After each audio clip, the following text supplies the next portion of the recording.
directly, right? So what is the purpose of Sukdev being there? Sukadev's Vyas Muni was not only talking about Srimad Bhagavatam, but he was interested. Basically, the main reason for Vyas Muni's Agaman on this planet was so that the Vedas, which were too complicated, they had to be split down on one side. Second, the Vedas had to be percolated down to the lowest level. So, creation of stories. So, you will find that stories were woven around this, and then what is called as passing down of the stories from one level to the other to the other. Now, again, Sukhdev is not the one who is actually telling the story. If you follow that track, you will find that Sutta Goswami is actually doing the telling of the story. So it is like story within story within story. It's just like the Mahabharata.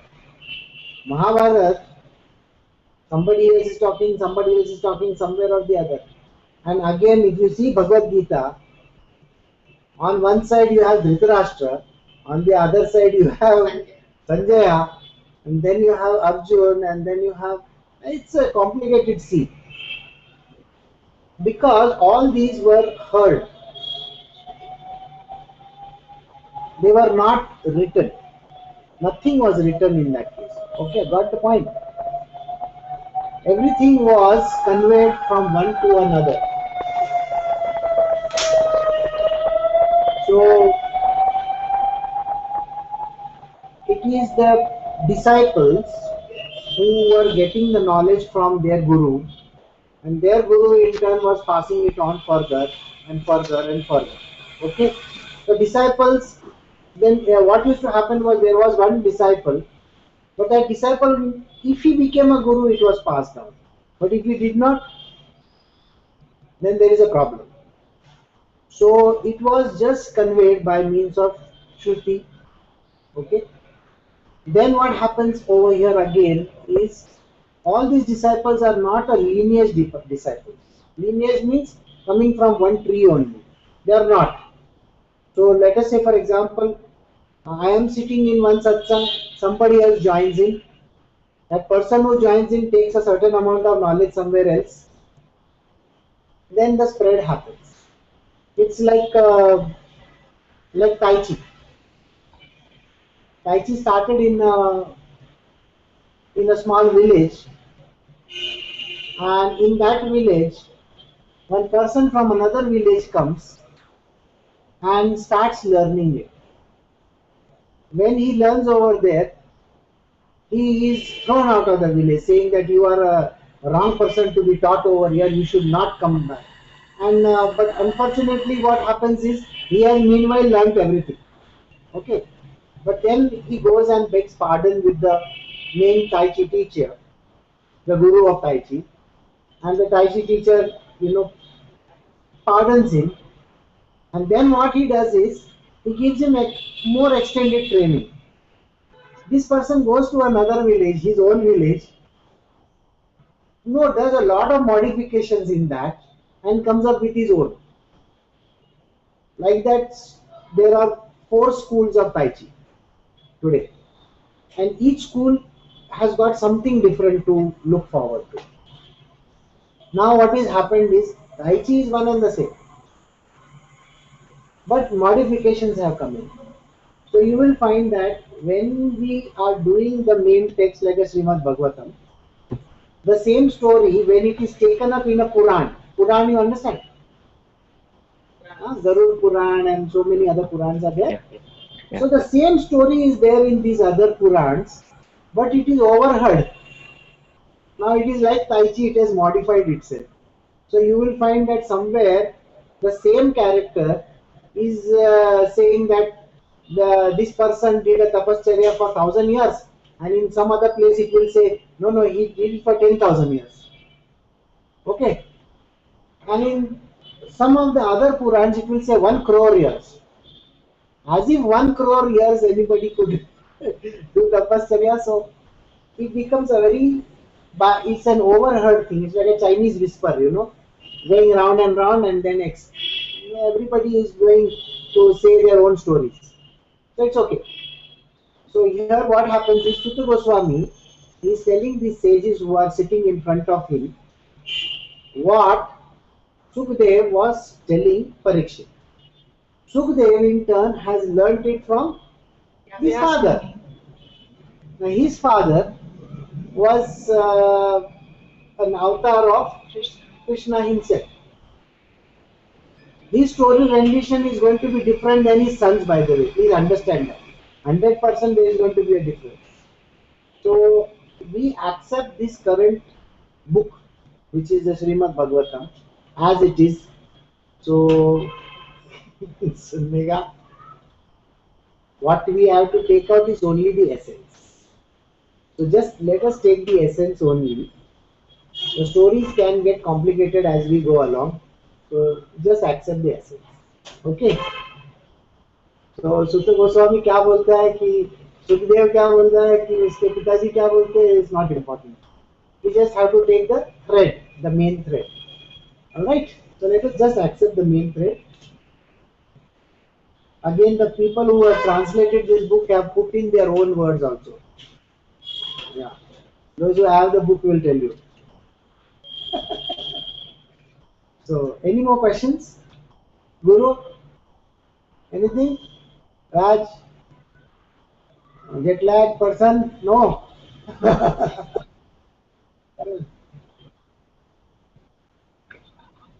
Huh.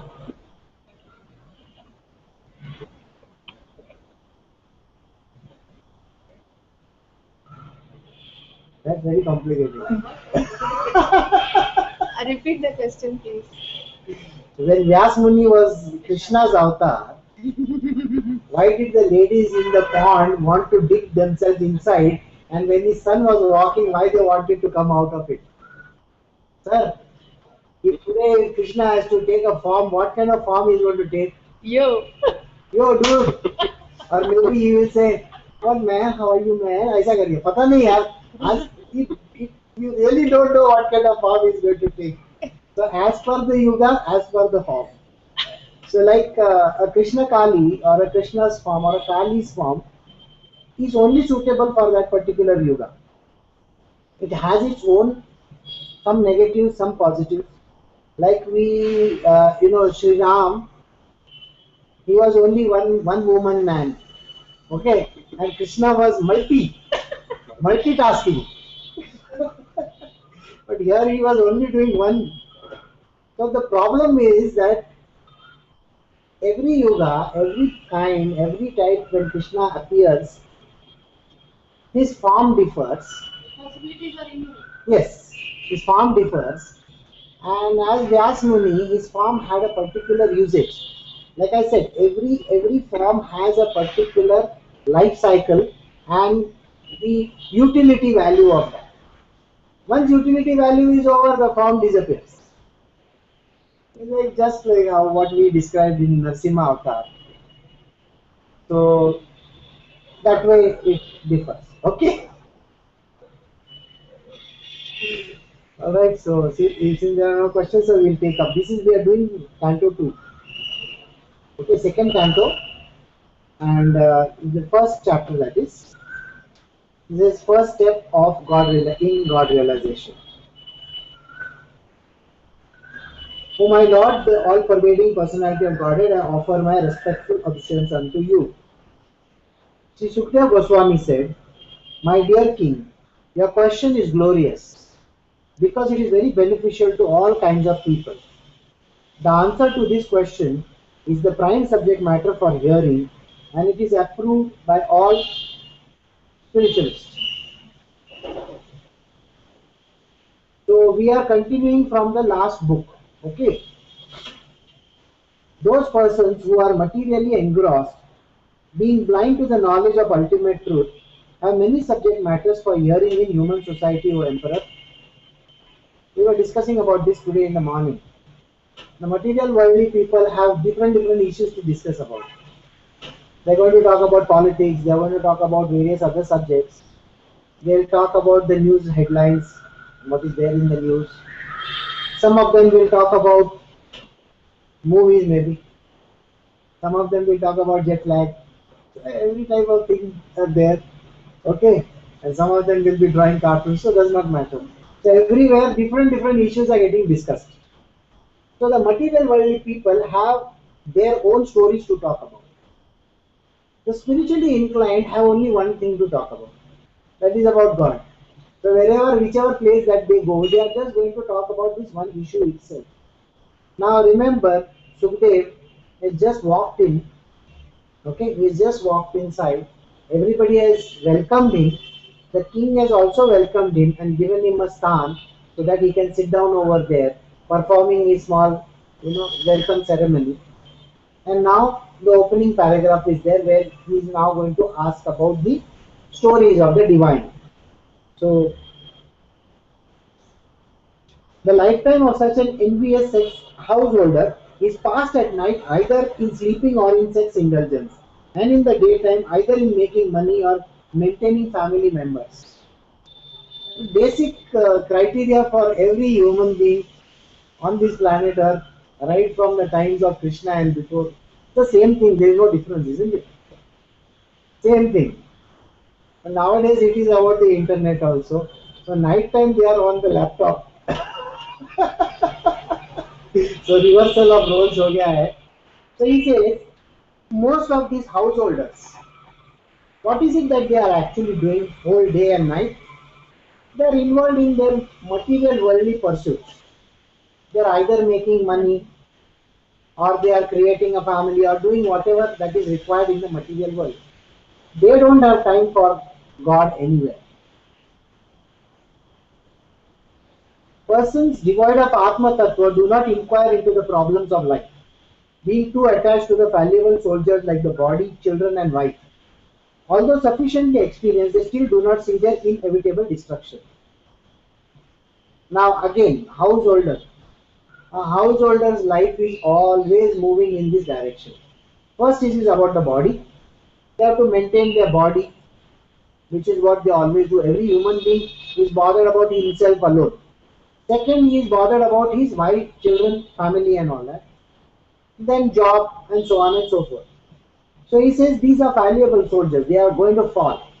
Those who are involved in these kind of activities, where they are bothered too much about the body, their children, or their spouses, and at the end of the day, they will be leading themselves to destruction. That means they will be going back as dead.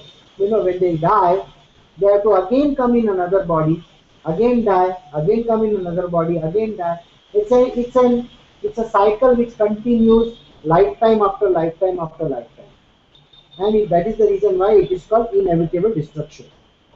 So, as a descendant of King Bharata, one who desires to be free from all miseries must hear about, glorify, and also remember the Krishna, who is the super soul, the controller, and the savior of all miseries. So, those who are actually interested in getting out of these life cycles, what they should do is they should bother themselves about knowing about Krishna, because he is the controller, the savior, and taking care of all the mysteries that are there in this world, miseries. The highest perfection of human life achieved either by complete knowledge of matter and spirit, by practice of mystic powers, or by perfect discharge of occupational duty is to remember Krishna at the end of life. What is the highest point of anybody's life? Basically, if you see, for the material worldly person, it is what he wants to have a happy life. He's basically talking about happiness. He's talking about money. He's talking about all sorts of things. Personal. Can you just get the board? I'll just put it over here. There's too much of light.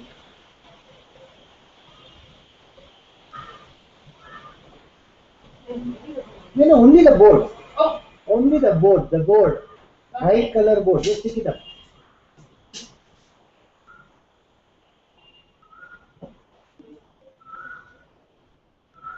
क्या होता है मैं बहुत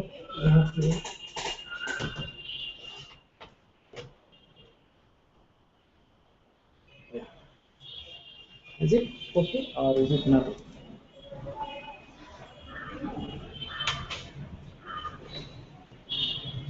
So what exactly happens to this person is when you are wanting to get what is the highest goal that a person has in the material. If you ask any normal person on the street, he will say, I want to become rich, I want to have money, I want to have a house, I want to have a family, I want to settle down in life. Basic criteria is that. But for a spiritual person, what is it that he is supposed to do? He should have a perfect life. He is either by complete knowledge of matter and spirit. Matter and spirit, all the tattvas that are there, panchatattvas, you know about them, plus the body and the spirit, that which runs this whole system. By practice of mystic powers or by perfect discharge of occupational duty, is to remember, even if you are practicing mystic powers, what is the mystic powers? Yes, all the siddhis that are there. The siddhis are the powers, mystic powers that are there. So people, they also practice, there are lots of people who practice mystic powers. They are out there in the field trying to get this or that. You know, many of these tantrics, mantrics and all those people. So, but the basic aim of theirs is to finally reach Krishna only. Too many pictures over here.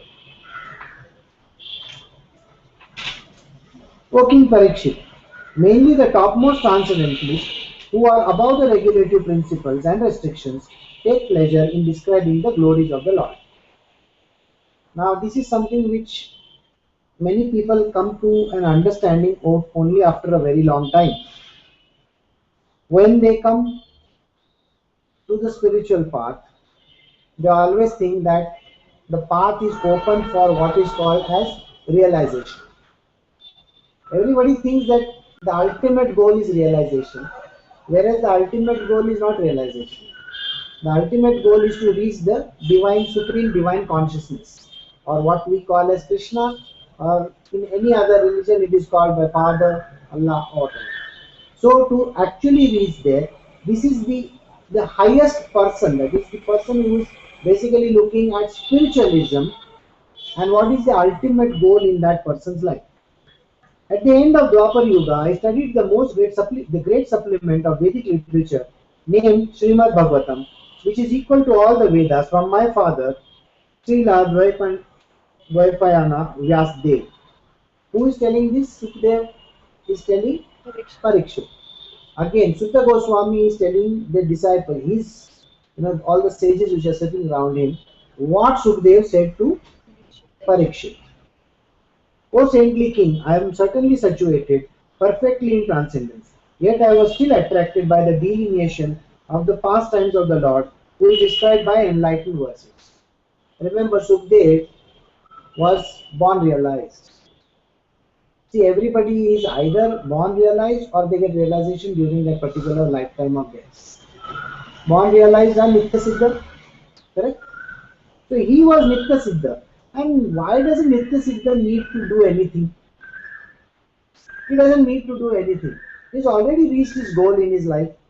So for him there is nothing like that required. Yes, there is nothing to look forward to reach the highest goal. But the highest goal is not that. The highest goal is to know the stories of the Lord. So that is the reason why Sukdev had listened to the stories of the Lord from his father. And he says that I had to go beyond this enlightenment. I'm already enlightened, but I want to go beyond the enlightenment. The very Srimad Bhagavatam I shall recite before you because you are the most sincere devotee of Lord Krishna. One who gives full attention and respect to hearing Srimad Bhagavatam achieves unflinching faith in the Supreme Lord, the giver of salvation. So those who are interested in knowing about this text, they will listen to the Bhagavad. It is the Bhagavad Katha. So they will listen to this Katha and they will be having more love for Krishna after that. The last word which we mentioned over there was called salvation. Now once you reach Krishna, there is no need of any salvation at all. Because he is the giver of salvation also. So if you become a devotee of Krishna, then salvation comes by means of only, yeah, just on its own. It's like an accepted principle. You don't have to bother so much about salvation separately. So Nitya Siddhas are born. Realized, born realized. They are known, they are realized before they are born itself. They have come in a body. Yeah. So they have to strive to reach the Lord. So nobody has to Go strive to. beyond enlightenment. That is, see, once you are realized, you become Shunya. Shunya. There is nothing there to achieve. You are lost in the Brahma. Those who are lost in the Brahma can't reach Krishna. Because Because it become nothing. they have got a body. Once the body is destroyed, then they are going to get dissolved. So there is no question of reaching anywhere. So the born realized. Those who are born realized have to strive hard to listen to the stories of Krishna to get this Krishna's domain. To go beyond Brahma. Yes, to go beyond Brahma, to reach the second divine unmanifest, you have to do that. O King, constant chanting of the holy name of the Lord after the ways of great authorities is doubtless and fearless way of success for all, including those who are free from all material desires. Those who are desirous of material enjoyment and also those who are self-satisfied by dint of this transcendental knowledge. Japa Yoga. Suppose you are given the Kan mantra of Krishna himself. That itself can lead you towards Krishna. Not that it cannot. It can definitely lead you towards. But the sweetness of the stories is completely different, isn't it? You see, if I tell you, I'm going to teach you about Adhyatma, and we are going to do the Brahma Sutra. It's like Brahma Sutra बोलेगा तो क्या है? And you would say, oh, you are telling me to eat rice and this thing, huh? No, I need it cooked. Okay, I'll cook it and give it to you. Just eating cooked rice or making an idli out of it or some other, it makes a big difference, isn't it? There's a lot of excitement when you make more and more forms of the same rice, cooked rice. Kheer. Yeah, kheer maybe. So the sweetness will never come out of plain rice. So you need like that Right. the stories. Yes. Garnishings and so on and so forth. Story में excitement आना बहुत जरूरी है. So he says only constant chanting of the name also can lead you definitely. What is the value of prolonged life which is wasted, inexperienced by years in this world? Better a moment of full consciousness because that gives one a start in searching after the supreme interest. So Sukdev is telling Parikshit, see, I have learnt all the Vedas and the Shastras from my father. That all that knowledge is so mundane in the sense it has no taste. So he says, it seems like all these things that I have learnt all along in my life, it's a recitation. Just keep on reciting, you know about it, but what is the use of that? It's in no way going to do anything for me. Why? Because he says, knowing Krishna has got more value than even learning all these Vedas and the Shastras. Becoming realized is not equal to knowing Krishna. Knowing Krishna through his stories and through his different beautiful leelas has got more value than just the realization. The saintly King Katanga, after being informed that the duration of his life would be only a moment more, at once freed himself from all material activities and took shelter in the supreme safety, the personality of Godhead. There is a story of a king, Katwanga, who was constantly pursuing his material worldly pursuits.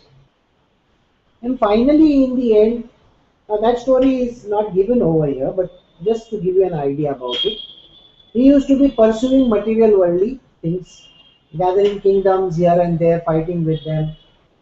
But never in his life he could attain, satisfaction. Because he would still be dissatisfied at the end of, after conquering a kingdom, you should be happy, isn't it? Because you have got so much of wealth, all the women, all the children from that kingdom, you have brought them to your kingdom. You should be very happy. He's still lack. There was no happiness in his world. So this King Khatwanga was there. He was always feeling dejected, feeling sad and sorry. So he prays to Lord Krishna, and Krishna then tells him that the path towards feeling happy, blissful, Satchitananda is through knowing my stories alone. And that is how he comes to Krishna directly. Maharaj Parikshit, now your duration of life is limited to 7 more days.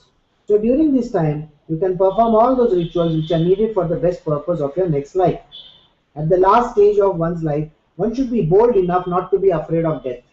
But one must cut off all attachments to the material body and everything pertaining to it and all desires thereof. One should leave home and practice self-control.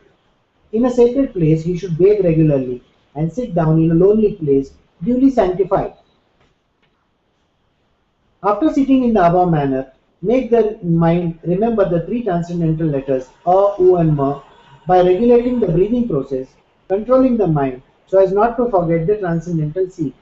This is basically the path which is described how you can reach the state of liberation.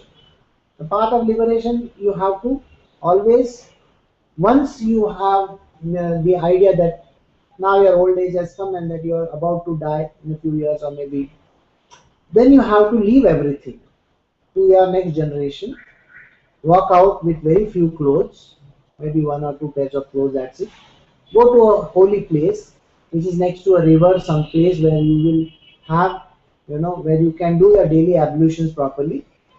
Sit down over there and do your meditation, doing your pranayama. This is basically how the thing has to be. Gradually, as the mind becomes progressively spiritualized, withdraw it from sense activities, and by intelligence, the senses will be controlled. The mind, to absorb in the material activities, can be engaged in the service of Krishna and becomes fixed in full transcendental consciousness. Thereafter, you should meditate upon the limbs of Vishnu, one after the other, without being deviated from the conception of the complete body. Thus, the mind becomes free from all sense objects. There should be no other thing to be thought upon, because Vishnu is the ultimate truth, that is Krishna, Vishnu is the ultimate truth. Mind becomes completely reconciled in him only. Now here what he is talking about is, if you recollect, we were doing, Forearm. yes, the forearm form which you need to focus on. It's always something that you can focus on. In Brahma you can't focus on anything. So here also Sukhdev is also saying the same thing. He says once you sit in one place, you meditate on this particular benevolent form of Krishna, which is the forearm form of Krishna. Alright? It is basically a Vishnu's form itself. So you think about that particular form and dwell on it completely. Then you will realize the ultimate truth. One's mind is always agitated by the passionate mode of material nature and is bewildered by the ignorant mode of nature. But one can rectify such conceptions by the relations of Vishnu and thus become pacified by cleansing the dirty things created by them. Why do we have to do all these things? So that you can clean the mind and the intellect. So we need to have a clean intellect, that is absolutely pure intellect, and we need to have pure mind. We have already gone and purified our body. If you remember, we said you have to go and bathe in the river. Okay, performing the daily ablutions, you are sitting in one particular place, and then you have to clear up your mind. Your mind has to come clean by thinking about the Lord. When you think about the Lord, the mind gets purified. Similarly, the intellect. The intellect is the next thing that needs to be purified. O King, by this system of remembrance and by fixing in the habit of seeing the all good personal conception of the Lord, one can soon attain devotional service to the Lord under his direct shelter. So this is one method by means of which you can actually attain devotional service to the Lord. By thinking about the Lord in the forearm form. That is also seva? No, that is not a seva. That is nothing but meditation on the Lord. We were doing today in the morning a particular verse where he says, "You are meditating on me." So meditating on me means this. This is what the meditating on me means. is first described by sitting in one place, saying that Uma, that is Om, the Omkara, and then focusing the mind, that is pranayam and meditation. When you are meditating, you need to keep the form of this forearm form of Vishnu in front of you. Meditate on him. Once you meditate on him, you enter that particular form. Then you will also be entitled for the devotional service to Krishna. That is the idea. The fortunate King Parikshit, inquiring further, said, "O Brahmana, please describe in full detail how and where the mind has to be applied and how the conception can be fixed so that the dirty things in a person's mind can be removed." The dirty things in the person's minds are tainting by the material world. All kinds of material world taintings are there. Those which are associated with our work, the place, family, the place where we are staying. All these are nothing but taintings. This is Maya's creation, and that is the reason why we have to get out of those. So the tainting has to be removed. So he is asking Sukdev, how do you remove this? Can you please tell us? Sukdev Goswami answered, one should control the sitting posture, regulate the breathing process by yogic pranayam, and thus control the mind and senses, and with intelligence apply the mind to the gross potencies of the Lord called the Virat Swarup.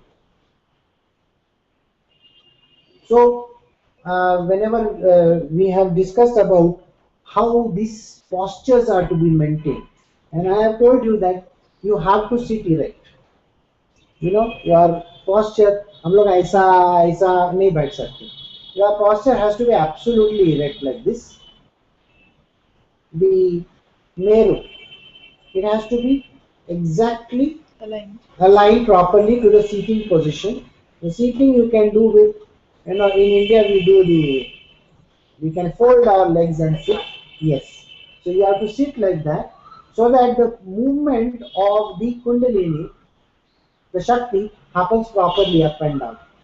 It's like if there is a bend, there is going to be a problem. So you need to sit properly. Your breathing process has to be regulated. Regulation of the breathing process is such: first we do the slow breathing, then medium breathing, then fast breathing, then we do what is called as Bhastrika, where we do pumping of the lungs, and then we slow down. When we slow down and then we lie down, after lying down what happens? Then your breath is regulated and it is normal breathing that happens. Then you can sit up after some time and do your meditation. When you do your meditation, your breathing has been normalized. It has been brought down to the level of literally worthy enough for meditation. So this is what he says: regulate the breathing process by yogic pranayam. Pranayam, like I explained to you just now, controlling the mind. Then you can control the mind and the senses, because you are no longer thinking of anything. You are only thinking about the Lord. The senses with the intelligence apply the mind to the gross potencies of the Lord. The gross potencies, the forms, the different various forms of the Lord that we have discussed in the Bhagavad Gita also. He had those various forms that we said. In the Virat Swarup he had, so like that. This gigantic manifestation of the phenomenal material world as a whole in the personal body of the Absolute Truth, wherein the universal resultant past, present and future, the material time, is experienced. What happens when you are meditating on this? So remember, your mind has to be very active participant in this. Your intellect also has to be an active participant in this. Now think, if you don't have a body, how can you meditate? If you don't have a proper mind, how can you meditate? If your intellect is not in place, how can you meditate? So the basic criteria, you need to have everything in the proper place. So now think about it. If you are bent in 4-5 places or 8 places, what is going to happen to you? So now you understand the need for having a healthy body. If you don't have a healthy body, how can you meditate? You understand what I am saying? If you don't have a healthy mind, how can you meditate properly? Your mind is going everywhere, all over the town. So you need to have a healthy mind as well, and then an intellect which is absolutely pure. Now think about it, your intellect is always reasoning out different things. You will never be able to reach anywhere. So all these three things have to be perfectly in place. With the help of these three, then only you can create in your mind space, you can create an entire avatar of his, which is called the Virat Swarup. The Swarup which has got multiple forms. So you can look at whichever form that you feel happy about. And your mind is, remember, your mind is like a cauldron, isn't it? It is literally creating, a rabdi. Okay, that means you pour this in that, pour that in that, and you keep on shaking, shaking, shaking, shaking. Is it not going to create that kind of a rabdi? And that is rabdi, rub. Rub means God. Okay, so it's going to create rabdi inside that. So with the milk of your mind, you can create rub. So the gigantic universal form of the Krishna within the body of the universal shell, which is covered by sevenfold material element, is the subject of the Virat conception. So what kind of this different form is there that we are discussing about? It has got various multiple. If you remember, so many hands, so many legs, so many bodies, so many eyes, it's a multifarious form. It's a massive form. But it is also covered by means of 7 different layers. 7 layers, 5 layers which we know about. And then mind is a very important. And finally the intellect. We have all these layers which are covering it up. Persons who have realized it have studied that the planets known as Patala constitute the bottom of the feet of the universal Lord and the heel and the toe as the Rasatala planets. The ankles are the Mahatal planets and his shanks constitute the Talatal planets. Now, if you remember the lesson on where all these demonic worlds are, I have told you that they are below the, at the, when your 2 legs start. So here he is giving you an idea about what kind of things are there. There are 7 levels of hell. It has been studied that these patalas, patal means the lower realms. Where are they? The bottom of the feet. At the bottom of the feet, the heels and the toes. The heel and the toes are Rasatala. Rasatala, Rasatala. The ankles are the Mahatala and the shanks are the Talatala. So these are the various hells that are there in the body. The knee of the universal form are the planetary system of the name Sutala. There is one more hell called Sutala. That is the knee. The 2 thighs are the Vitala and the Atala. The 2 thighs are the Vitala and the Atala planetary systems. The hips are the Mahitala and the outer space is the depression of his navel. So all the hells are in the feet of the Lord. The arms are the demigods headed by Indra. The 10 directional sides are his ears and the physical sound is his sense You of missed hearing. one verse. Did I? Yeah. Okay. Maybe. Okay, sorry. The chest of the original personality of the gigantic form in the luminary planetary system is the luminary planetary system. The neck is the Mahar planet, the mouth is the Jana, and his forehead is the Tapas. The topmost planetary system, known as the Satyalok, is the head, and he who has 1,000 heads. The Satyalok. Like that, there are the various lokas on the top side of the body, which are the heavens. So if you recollect, the heavens are above the navel. As I said to you, below the navel to the shanks is the earthly levels. So like that you will find that there are various levels of heaven as well. So his arms are the demigods headed by Indra. The 10 directional sides are his ears and the physical sound is his sense of hearing. His nostrils are the 2 Ashwini Kumaras. The material fragrance in his sense of smell His mouth is the blazing fire. The sphere of the outer space constitutes his eye pits, and the eyeball is the sun as the power of seeing. His eyelids are both the day and the night, and in the movement of his eyebrows, the Brahma and similar supreme personalities reside. His palate is the director of water Varuna, and the juices or essence of everything is his tongue. They say that the Vedic hymns are the cerebral passage of the Lord, and his jaw of teeth are Yama, god of death, who punishes the sinners. The art of affection is his set of teeth, and the most alluring, illusory material energy is his smile. The great ocean of material creation is but the casting of his glance over us. Modesty is the upper portion of his lip, hankering is his chin, religion is his breast of the Lord, and the irreligion is his back. Brahmaji, who generates all living beings in the material world, is his genitals, and the Mitra Varunas are his two testicles. The ocean is his waist, and the hills and the mountains are the stacks of his bones. O king, the rivers are the veins in the gigantic body, the trees are the hair of his body, and the omnipotent air is his breath. The passing age is his movement, and his activities are reactions of the three modes of the material nature. Now you will wonder why I am going like this, fast, fast, fast. The basic criteria over here is to visualize this Lord. Please understand that the Lord that Sukdev Goswami is trying to tell Parikshit is nothing but the mind's own creation. The mind can create such a type of a stupendous, huge, humongous kind of a God. It's all encompassing. Yes.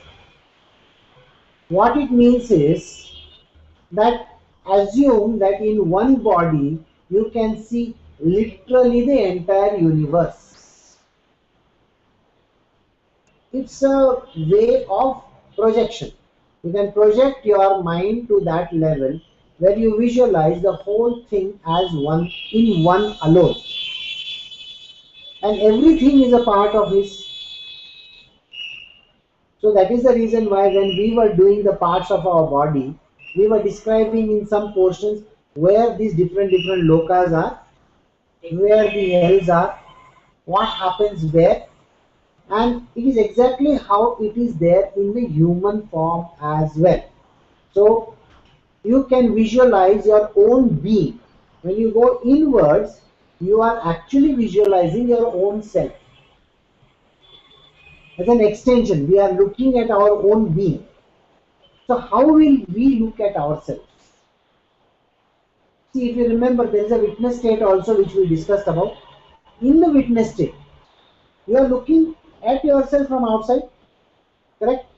Now here, the witness is from inside, is looking towards this body. How would it look?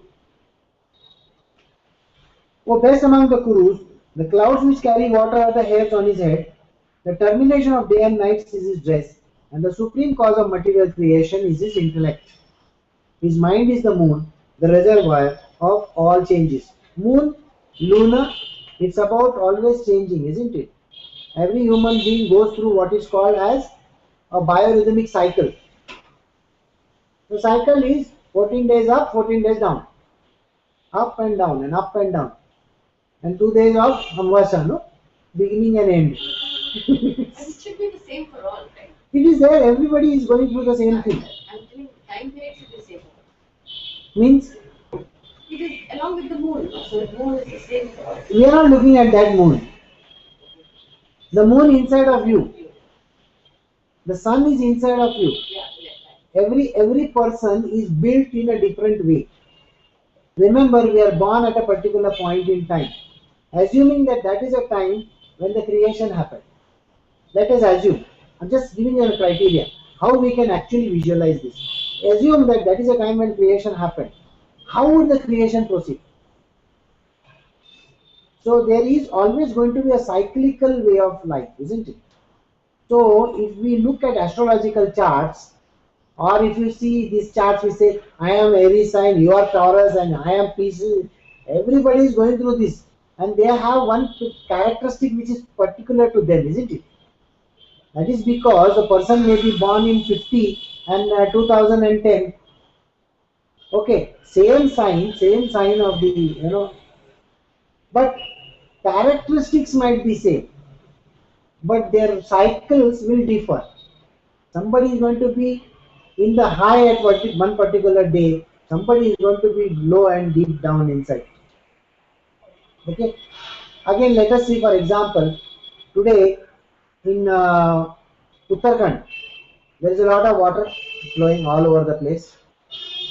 Now, who is making profits and who is making losses? Those who want to do something over there would be making profits, isn't it? So you will find that they are in the high, and those who have literally suffered because of the losses that are there, they are in the low. So again, in the same place itself, location is the same, but two different kinds of things are happening in two different worlds.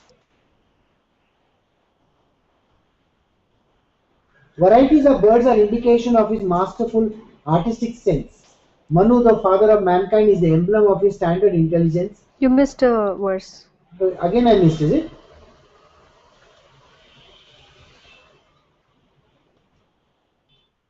Okay.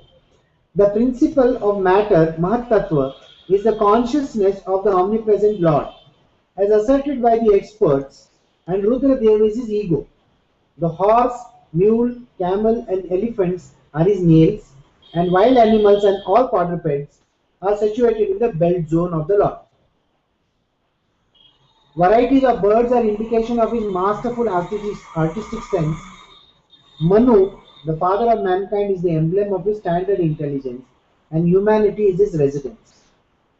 The celestial species of human beings like the Gandharvas, Vidyadharas, Charanas, angels all represent his musical rhythm, and the demonic soldiers are representation of his wonderful prowess. The Virat Purusha's face is the Brahmana. The arms are the Kshatriyas. The thighs are the Vaishyas, and the Shudras are under the protection of his feet. All the worshipable demigods are also overtaken by him, and it is the duty of everyone to perform sacrifices with physical good to appease the Lord. So, if you have seen, he is again said this verse again over here. The face is the Brahmana, the feet are the Shudras. When we are listening to this, we will wonder, are we again talking about the caste systems that are there? No, this is nothing to do with the caste system. You will find that that particular thing we are born with. Yes, born with in the sense, now you may be born with in a family of the material worldly Shudra, a lower caste. But you can become today the highest leader in the Indian politics. That doesn't make you a Shudra. It makes you a Kshatriya, because you are going to rule over some people. So it is by dint or by virtue of his true calling. Based on the true calling, the four varnas are divided. So it is not based on the birth, and it is neither based on what you think about yourself. Okay? I have thus explained to you. Based on the inborn guna. Yeah, it could be a guna also. Because guna, see, a Kshatriya could be having a tamagun. He will not even be lifting his finger to do anything. Yet he would be the leader of people. Isn't it possible? There are lots of leaders in this world who don't even do anything, and yet they become leaders. So can be driven by guna. Some of them are doers. They are driven by rajas. Some of them want to do something good in this material world, and they could be driven by sattva. So the same person from this particular, say, let us say a Kshatriya, can be ruled by any of these things, or can be a mix of all these also. I have thus explained to you the gross material gigantic conception of the personality of Godhead. One who seriously desires liberation concentrates his mind in the form of the Lord because there is nothing more than this in the material world. This kind of form to visualize is extremely tough for a person because by the time he is looking at exercise for the mind. no, exercising his mind on such a form is going to be extremely tough. He needs to be a 70 stereophonic sound and God knows what all things he needs to have in his 50 YouTube का video एक साथ चलता रहना चाहिए. But that imagination cannot visualize. That kind of visualization is extremely tough.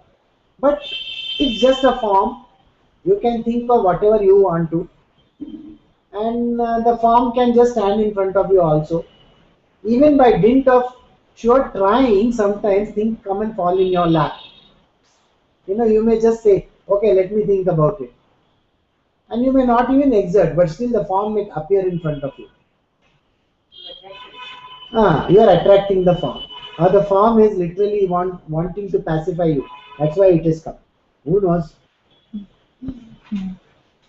So, one should concentrate his mind upon the Supreme Personality of Godhead, who alone distributes himself in so many manifestations, just as ordinary persons create thousands of manifestations in a dream. One must concentrate the mind on him, the only all blissful absolute truth, otherwise one will be misled and will cause his own degradation. So, here Sukdev Goswami is clearly telling you, your mind only has to play all this game for you. You better think about all these forms. And only when you think about such kind of stupendous forms that you can actually have devotion for the Lord. Frankly speaking, this is one of the methodologies. You need not think about any form for the matter. You can think of the most benevolent form of his. Does not really matter. But it's the beginning of the chapter. For God realization, what exactly you want, you should do. You can do this also. So this ends the chapter, first step in God realization. And somebody asked me in the morning, where is the Lord? So the person said, he is in the heart. So we are going to do the next chapter after this, which is the Lord in the heart. I think we can do it tomorrow, isn't it? So it's a good chapter that we can actually do. So we'll do the Lord in the heart tomorrow. So this ends chapter 1. Alright. Do you have any questions?